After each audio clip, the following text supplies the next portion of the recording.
Moving into a new house was supposed to be exciting, a fresh start, a new chapter in my life. I had just begun college, and with it came the opportunity to embrace independence and create a space of my own.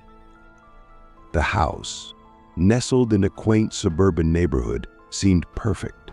Its white picket fence and charming exterior gave off an inviting vibe, and I couldn't wait to settle in. The initial days were filled with unpacking boxes and arranging furniture. I spent my evenings exploring the nearby streets, getting to know the area. Everything seemed peaceful, almost too quiet at times. But I relished in the tranquility, finding solace in the rhythm of everyday life. It started innocently enough, a faint rustling outside my window, a soft scratching against the walls.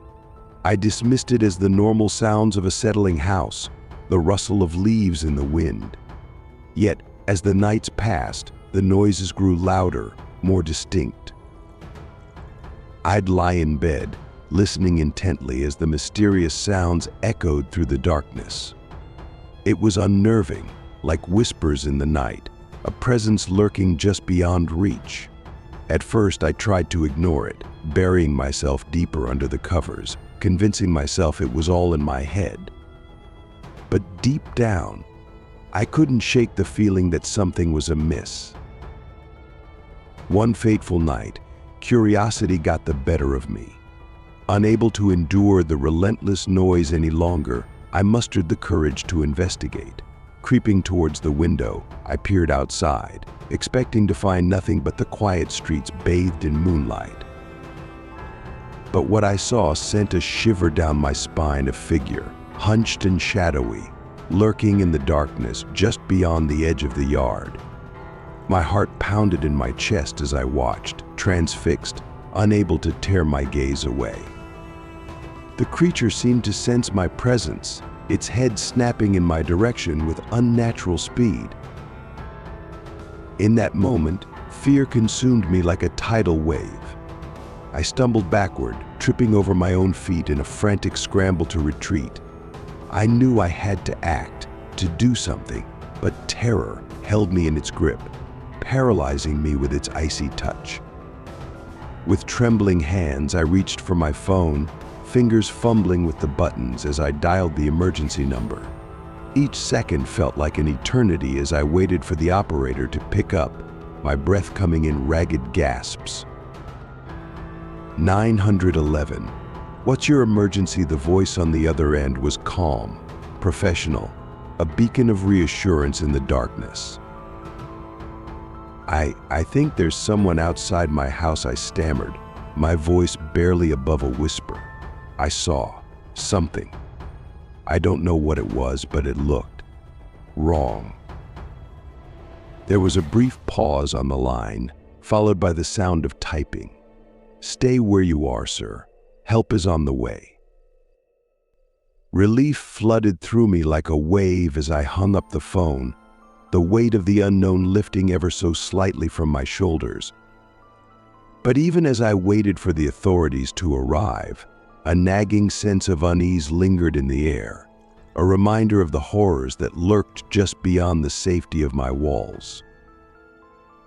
When the police finally arrived, they found nothing but empty streets and a shaken college student huddled in his bedroom.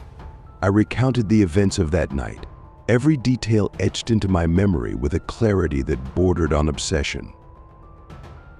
But despite my insistence, there was no sign of the mysterious creature I had seen, no evidence to support my claims. The officers searched the perimeter of the house, shining flashlights into the darkness, but their efforts yielded nothing. In the end, all they could offer was a reassuring pat on the shoulder and a promise to keep an eye on the neighborhood. As they drove away into the night, I was left alone once more, grappling with the harsh reality of my solitude. In the days that followed, sleep became an elusive luxury, haunted by nightmares of shadowy figures and unseen horrors lurking just beyond the edge of consciousness.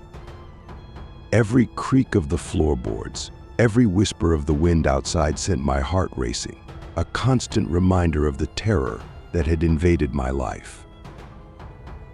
I tried to rationalize it, to convince myself that it was all just a figment of my imagination, a trick of the mind brought on by stress and exhaustion. But deep down, I knew the truth. I had seen something that night, something beyond comprehension, something that defied explanation. And as the days turned into weeks and the weeks into months, the memory of that fateful encounter lingered like a specter, a reminder of the fragility of reality and the darkness that lurked just beyond the edge of perception. As I sit here now, penning these words in the dim light of my bedroom, I can't help but wonder what lies beyond the veil of our understanding. Was the creature I saw merely a trick of the light, a product of an overactive imagination? Or was it something more, something ancient and otherworldly, lurking in the shadows just beyond our grasp? I may never know the truth, may never unravel the mysteries that haunt my dreams and taunt my waking hours. But one thing is certain: no matter how hard I try to forget, no matter how far I run, the memory of that night will always linger, a constant reminder of the darkness that dwells within us all.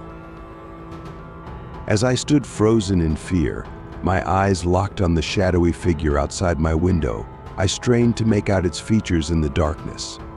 It was unlike anything I had ever seen before, its form twisted and distorted, as if pulled from the depths of a nightmare. Its skin, if one could call it that, seemed to ripple and shift with every movement, a sickening blend of darkness and light that seemed to defy the laws of nature. Its limbs were long and sinewy, ending in claws that glinted in the faint moonlight, sharp and deadly. But it was its face that chilled me to the bone, a grotesque mask of twisted features, devoid of any semblance of humanity. Its eyes, if they could be called eyes, burned with a malevolent intensity, boring into my soul with a hunger that sent shivers down my spine. And yet, despite its monstrous appearance, there was something oddly familiar about the creature, as if I had glimpsed it in the darkest recesses of my mind, lurking just beyond the edge of consciousness. As it sensed my gaze upon it, the creature let out a guttural snarl, its lips curling back to reveal rows of razor-sharp teeth.